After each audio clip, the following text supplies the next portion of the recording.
Պարոն Կարապետյան, ինչու ընտրեցիք Եվրաինտեգրման հանձնաժողովը, քաղաքասարակության կողմից կարծիք է հնչում, որ տապալելու նպատակով եք ընտրել այդ հանձնաժողովը։ Նայեք հանձնաժողովի վերջին նիստերի հաճախականությունը եւ կհասկանանք, թե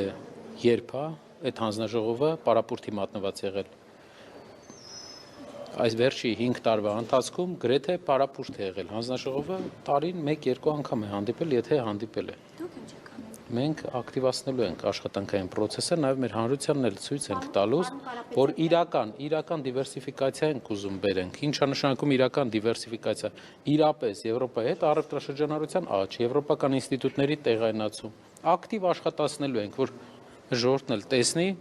որ իրենց ասած են, որ մենք մի կողմի ընդամենը հետ հարաբերությունների լավարկման կողմնակիցն ենք, դա սխալ է։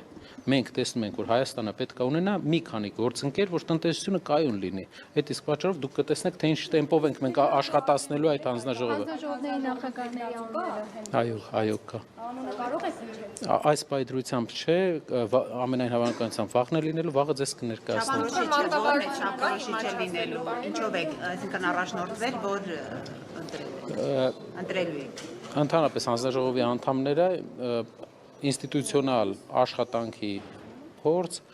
իրենց ներկայությունը պետքա օգնի, նաև եվրոպական հարթակներում պետքա օգնի մեզ մեր ազգային հարցերը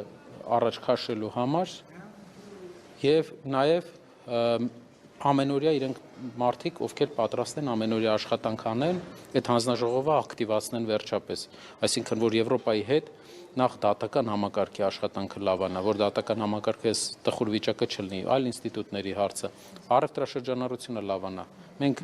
անունը դնում ենք, որ իբր երկիրը Եվրոպամետ ուղղություն բան, բայց առևտրաշրջանառությունը տասնյակ անգամներ ավելի քիչ է, քան ԵԱՏՄ-ի հետ, ինստիտուտներն են, ինչը որ պետք է Եվրոպան ինչ լավ ինստիտուտներ ունի, դա չենք վերցնում։ Մենք վերցնում ենք մենակ անունը, բրենդը, մարքեթինգը, բայց չենք վերցնում այն կարևոր բանը, օրինակ դատական իշխանության ազատությունը, որը Եվրոպան կարող էր տալ, քաղաքացիական հասարակության պաշտպանությունը, ձևավորումը։ Հիմա տեխնացու ներողություն, դուք ունեք տեխնացու, Այո, դեռ պետք է քննարկել։ ունենք տեխնացու, վաղը, այո։ Պարոն Կարապետյան, դուք ասում եք, որ պետք է դիմեք Ռուսաստան համապատասխան մարմինների ղեկավարներին, որպեսզի սահմանափակումները, հայկական արտադրանքի համար վերացնեն, ձեր կուսակցությունը, որևէ քայլեր իրականացվել են, գիտենք, որ վերջերս Փաշինյանն էր Պուտինին զանգել իր նախաձեռնությամբ եւ նման զրույց է եղել, դրանից հետո որևէ փոփոխություն չկա, դուք իրավիճակը բավական բարդ է։ 6 ամսվա ընթացքում, ինչպես իմ առաջի ելույթում ես նշեցի, ավելի է բարդանալու։ 6 ամսվա ընթացքում իրավիճակը մենք տեսնում ենք հայտարարություններ կան, որ ավելի պրոբլեմատիկ է լինելու։ Իմացավ մի անցեք, էլի կամերաները դրված է։ Այդ իսկ պատճառով մենք տեսնում ենք, որ պետք է հայ քաղաքական միտքը լուծումներ գտնի այս տնտեսական տուպիկից դուրս գալու համար, որովհետև մենք գնում ենք դեպի մեր առևտրաշրջանառության 65%-ը մի երկրի հետ է կամ միջոցով է, բայց մենք գնում ենք մի ճանապարհով, որ այդ երկրի հետ հարաբերությունները տնտեսական վերանան։ Այն դեպքում, եթե հիշում եք, երբ որ մենք Եվրոպական միության հետ չունենք նորմալ տնտեսական փոխգործակցություն, արտանում չունենք, Ֆրանսիայի հետ արտանումը 8 տարվա ընթացքում անկում էր ապրել 10-15%-ով։ Անկում։ Քարոզ Արշավի ժամանակ ԿՊ-ն ասում էր ընդդիմությունը ուրախանում է, որ Հայաստանը այսպիսի խնդիրների Կարապետյան հարցին չպատասխանեցիք, քննարկումներ գնում են, դիմել եք արդեն ռուսական կողմին։ Իրավիճակը ներկայացրեցի, որ իրավիճակը բարդ է, դուք կարող եք տեսնել իրավիճակի բարդությունը, ինչ վերաբերում է ավելի ինֆորմացիայի հետ կապված, մենք կարծում ենք, որ հայ քաղաքական միտքը պետք է պատրաստ լինի, ունենանք իրավասությունների դաշտով աշխատենք այդ ուղղությամբ։ Ինչ մակարդակով եք այդ քննարկումը պատրաստվում իրականացնել, ինչ շրջանակների հետ սահմանափակումները վերացնելու հետ կապված։ Զուտ պատգամավորական խմբերի եթե գործադիր Պարլամենտարիզմի հիմնական տրամաբանության մեջ, այո։ Պարոն Կարապետյան, սահմանադրության նախագծի ընդունվելու համար նաև բացի ԿՊ-ից անհրաժեշտ է ընդդիմության աջակցությունը։ Երեկ Արուսյակ Ջուլհակյանը ասում էր, որ կհամոզենք ընդդիմությանը, ուզում եմ հարցնել, դուք կհամոզվեք եւ որ դեպքում կհամոզվեք կողմից։ Տեսեք, մեր անկախության հռչակագիրը մեր երկրի ծննդականն է։ Առանց մեր երկրի ծննդականի ասենք ծննդականը հասնենք 35 տարեկան վառենք,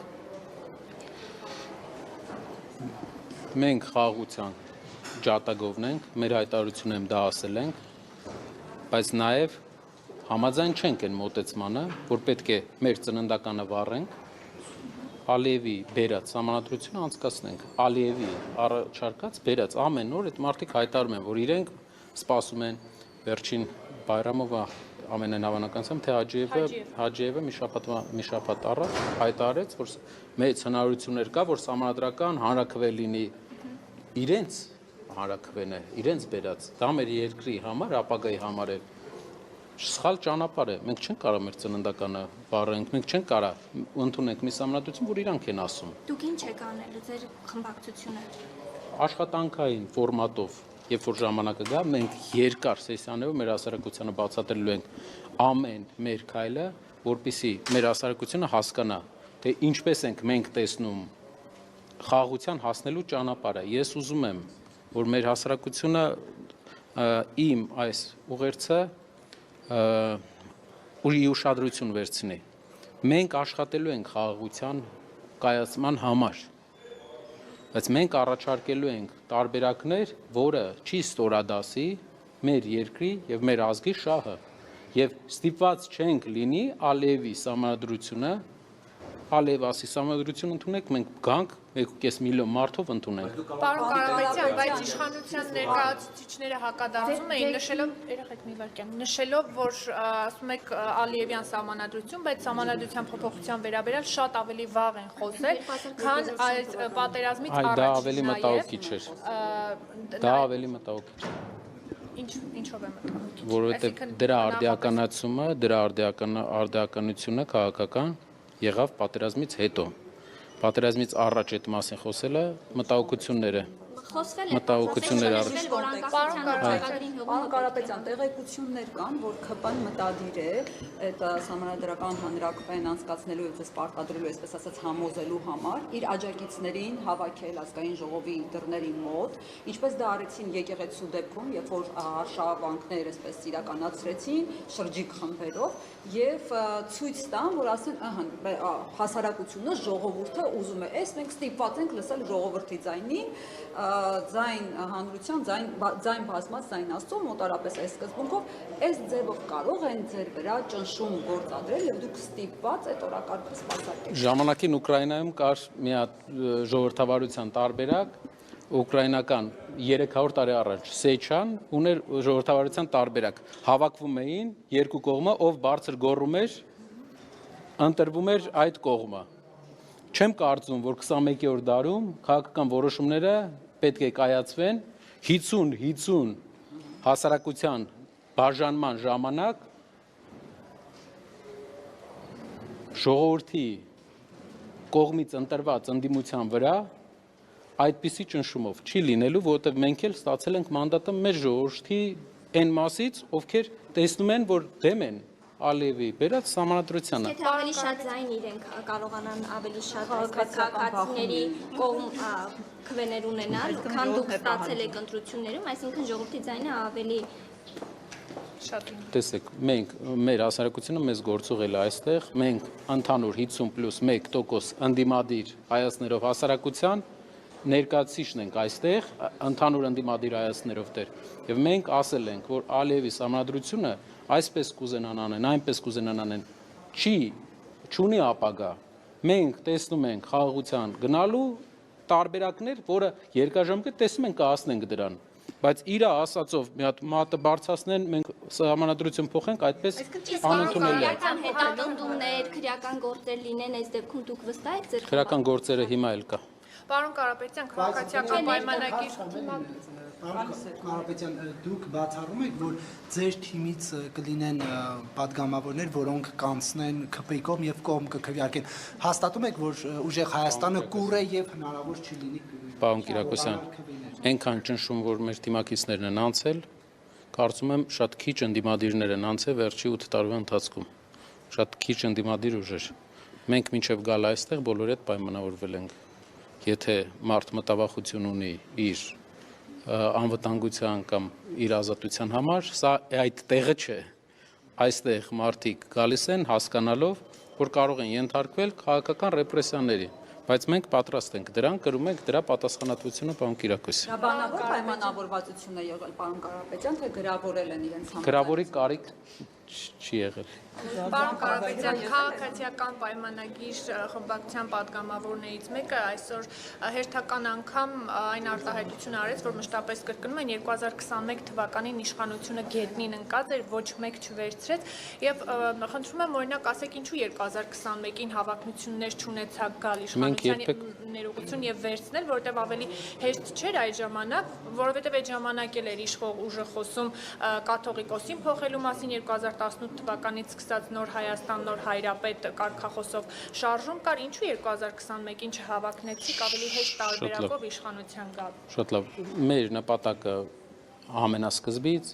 իշխանության արշավանքը եկեղեցու դեմ կանգնացնելն էր, եթե հիշում եք։ Այդ իսկ պատճառով մենք process-ի մեջ մտել ենք դրա համար։ Ուղղակի մեր իշխանական գործընկերներին մի հատ հարց կարելի է տալ։ Հիմա մենք նոր ենք մտել քաղաքականություն, թե կայինք քաղաքականության մեջ, որովհետև իրենցից կեսը գալիս ասում են դուք կայիք քաղաքականության մեջ, մեծ մասը գալիս ասում են նոր եք մտել քաղաքականության մեջ։ Մի հատ պայմանավորվեք, մենք էլ իմանանք, որովհետև մեր խմբակցության մեծ մասին նայում ենք, ոչ մի քաղաքական պաշտոն չի ունեցել։ Բոլորը այլ ոլորտներից են եկել։ Բոլորը նոր մարդիկ են։ Անգամ ազգային ժողով գալուց մեծ մասը առաջի անգամ են ազգային ժողով, այսինքն հանրության կողմից գործուղված մարդիկ են, պրոֆեսիոնալ քաղաքական գործիչներ չենք, բայց մենք կարծում ենք, որ հենց այդպիսի մարդիկ են բերում որակական փոփոխություն ազգային ժողովում։ Պարոն Կարապետյան, եթե կարելի է, Ադրբեջանի նախագահը Գրիֆիցը խոսել, հայտարարել է, որ խոսել եք այդ մասին, չգիտեմ, հայտարարել է, որ իրենց մասնագետները Հայաստանի այդ տարածքում, այդ 42 կիլոմետրանոց հատվածում ինչ-որ ուսումնասիրություններ են իրականացրել, նաև որպեսզի պատկերացում ունենան, թե որ հատվածներում լինեն այդ էլեկտրաէներգիայի այցությունները եւ այլն։ Ես ուզում եմ դեռ շատ հստակ չէ, նախ տեղեկություններ չկար ըստ էության, որ այդպիսի գործողություն է եղել, այսինքն այդտեղ ուսումնասիրություն են արել ադրբեջանցիները եւ այլն։ Ես կուզեի դուք ասեիք, այս բան հստակ չի, տարանցում է լինելու, թե ինչ որ նաև մենք Ադրբեջանից ստանալու ենք էլեկտրաէներգիա, դուք այստեղ ինչ որ ռիսկեր, վտանգներ տեսնում եք ընդհանուր առմամբ այս process-ի հետ կապված գնահատական։ Իրենց այցելության մասին մեր ուժը տեղյակ է եղել, մենք ցավոք տեղյակ ենք եղել ոչ թե պետական ինստիտուտների կողմից տեղեկացվելու արդյունքում, այլ մեր ունեցած կապերով մենք տեղեկացվել ենք, որ հարևան երկրից Հայաստան են եկել մասնագետներ եւ այցելություններ են կատարում Մեղրիի տարածաշրջանի տարբեր հատվածներում։ Ժամանակահատված կասեք, որ քիչ երբ հայրեն է դա այցը։ 2 ամսվա մեջ, այս 2 ամսվա մեջ։ Եվ ինչ վերաբերում է սուվերեն տարածք է, մեր ուժը ասում է, որ դա ճանապարհ է Հայաստանի սուվերեն տարածքում եւ որևէ երկիր իրավունք չունի դա կոչել միջանցք։ Դա ճանապարհ է Հայաստանի սուվերեն տարածքով։ Եվ եթե իրենք ուզում են Հայաստանի տարածքով անցկացնեն էլեկտրահաղորդականության գծեր, պետք է վճարեն մեզ դրա համար։ Իրենք թող վճարեն մեզ, անցկացնեն, եթե տեսնում են, որ ուզում են։ Մեր երկիրը պետք է շահի դրա մեջ։ Ինչպես մեր երկրի համաձայնությունը ստանալուց հետո պետք է վճարեն Նման մտահոգություն եք հայտնում եւ պարոն Կարապետյան, նախ այդ վճարման մասով ինչ տեղեկություններ ունեք եւ երկրորդը տարանցում է լինելու, այսինքն ձեր մասնագետների ենթադրման հեծի, հեծի ինչ-որ թիմի հետ Չեմ կարող ավելի մանրամասն այս պահին, քանի որ չունեմ այդքան մանրամասն, գիտեմ, որ ադրբեջանցիներ էին եկել Հայաստանի հարավային շրջաններ եւ դա մեզ անհանգստացրել էր, փորձել էինք ճշտել ինչի համար են եկել։ Այդ իսկ պատճառով մեզ պատասխանեցին, որ այս պատճառներով էին եկել։ Բայց եթե մի երկիր, յուրաքանչյուր երկիր հարավից, հյուսիսից, արևելքից, արևմուտքից ցանկանում է Հայաստանի տարածքով, որ անցնի ինչ որ գիծ, տրանսպորտային, լոգիստիկ, նա պետք է ուղղակի վճարի մեր պետությանը, մեր ժողովրդին, մեր սուվերեն տարածքով օդային գիծ անցկացնելու համար։ Ես ուղղակի շեշտում եմ, որ պետք է վճարվի։ Ես տեղյակ եմ միայն Ադրբեջանի նախագահի հայտարարությունից ելնելով, որ իրենք առաջարկում են, որ տարանցում լինի Հայաստանով եւ սպասում են Հայաստանի ղեկավարության Վճարը լինում է, դուք այդտեղ ինչ-որ ռիսկեր միշտ չեք տեսնում։ սուվերենության հետ կապված եթե խնդիր չի լինում եւ արդարացի վճար է ստանում Հայաստանի պետությունը, կարելի է քննարկել։ Պարոն Կարապետյան, բայց իրականում Ալիևը այնպիսի համատեքստում է խոսել, որ Կուզեի ասել էլեկտրական գծերի մասին է խոսքը, էլեկտրասյուներ կառուցելու մասին էր խոսում եւ այս համատեքստում է եղել, որ եթե Հայաստանը ատոմակայանը փակի եւ չօգտվի ադրբեջանական այդ երևի էլեկտրաէներգիայից, ապա էներգետիկ ճգնաժամի առաջ կհայտնվի։ Սրա մասին է խոսքը։ Ատոմակայանի պատմությունը մի քիչ այլ պատմություն է, կան առաջարկներ, որով մենք հնարավորություն ունենք չփակել ատոմակայանը, կառուցել նոր ատոմակայան, որով երկիրը կունենա էժան հոսանք։ Մենք 2-3 լավ տարբերակներ ունենք։ Այդ իսկ պատճառով կարծում եմ հարևան երկրները անհանգստանալու բան չունեն։ Մեր երկիրը հաստատ ունի հնարավորություն նոր ատոմակայան կառուցելու, ունի այն պայմանները, այսինքն գործընկերն է տալիս են այն պայմանները, մեկից ավել գործընկեր, որով հնարավոր է նոր ատոմակայան։ Բացի տարանցում եք, ինչպես եք վերաբերվում, եթե Հայաստանը էլեկտրաէներգիա օրինակ ստանա Ադրբեջանից։ Չեմ կարող այս պահին պատասխանել, չեմ կարող այս պահին պատասխանել այդ հարցին։ Ցերեկային ժամերին Հայաստանը ունի ավելցուկ, արևային էներգետիկայի գծով Հայաստանը ամենազարգացած երկրներից է, ընդհանրապես էներգետիկայի մեջ ներդրումներով Հայաստանը ամենալավ երկրներից է։ Եվ կարծում եմ դուք գիտեք, որ ընկերության հաշվին այդ էներգետիկայի մեջ ներդրումները այսքան բարձր եղել եւ ինչու է էներգետիկան մրցակցային ամենալավ ոլորտը Հայաստանի, որտեղ ուժեղ ընկերություն է եղել, որը այդ ակտիվությունը, մեր ընկերությունը, Տաշիր ընկերությունների խումբը, որտեղ ես մինչև այստեղ տեղափոխվելա աշխատել եմ։ Ինչ վերաբերվում է էներգետիկ առումով Հայաստանը դառնալու է էներգիա արտահանող երկիր։ Մենք պատրաստ ենք էներգիա արտահանել ցերեկային ժամերին եւ դա իսկ այո, արևային Ես ճիշտ հասկացա, այդ մասով Հայաստանին համարում եք ինքնաբավ, այսինքն այդ հնարավորությունները կա մյուս միայն գիշերային ժամերի խնդիրն է, որի լուծումը ես մի անգամ մեկ ամիս առաջ առաջարկել եմ։ Իսկ եթե տարանցում եք, դուք ասում եք Հայաստանը կարող է շահավ այդ պայմաններով Այս պայն էներգետիկ հզորությունների սպეციფիկան, օրինակ, ցերեկային գիշերային ժամերին մեր ջերմաէլեկտրակայանները չեն կարողանում արագ մտնեն, իրենց պետք է մի քանի ժամ, որ մտնեն ցանց։ Այդ իսկ պատճառով չենք կարողանում այնպես անել, որ օրինակ ժամը 6-ին հենց միանա ջերմաէլեկտրակայանը։ Եվ դրա համար մենք ստեղծում ենք այս պահին մի process, որը մինչև իմ ազգային ժողով գալը ես զբաղվում էի դրանով։ Ինչ էր դա։ Գիշերային ժամերին հատուկ ջերմակայան, որ կմիանա գիշերային ժամերին։ Ցերեկը արևայինով մենք կարտանենք հոսանքը, գիշերային ժամերին կմիանա ջերմաէլեկտրակայանը, որը կբերի պարսկական արդեն գազը։ Հարց է, պարոն Կարապետյան, դուք Ժամանակային սահմանափակում ունենք։ Հա, վերջին հարցը, տարանցման մասով էլ ասացիք, եթե սուվերենության եւ վճարների հետ կապված խնդիր չկա, այլ խնդիր չեք տեսնում։ Չէ, կարող ենք քննարկել, եթե մեր երկրի սուվերենության հարցն է, մեր գծերն են, իրենք եթե վճարում են մեր երկրին, մեր գծերի համար, կարող ենք քննարկել։ Սուվերենության հետ կապված, տեսեք, այս համաձայնագիրը, որ ստորագրվել է, ամեն դեպքում հրապարակված է փաստաթուղթը եւ Սուվերենության հետ կապված դա ճանապարհ է, դա միջանցք չէ, դա ճանապարհ է եւ կարծում եմ, որ մեր խոսույթներում դա պետք է անվանվի ճանապարհ։ Դուք չեք համարում, որ իշխանությունը ամեն դեպքում Ադրբեջանին միջանցք է տվել, ինչպես պատմում է ձեր մյուս գործընկեր։ Դա տարբերություն է մեր երկու ֆրակցիաների միջև, մենք համարում ենք, որ դա ճանապարհ է եւ մենք համարում ենք, որ երբեք ոչ մի երկիր Հայաստանի տարածքում միջանցք չունի եւ չի ունենալու։ Շնորհակալություն։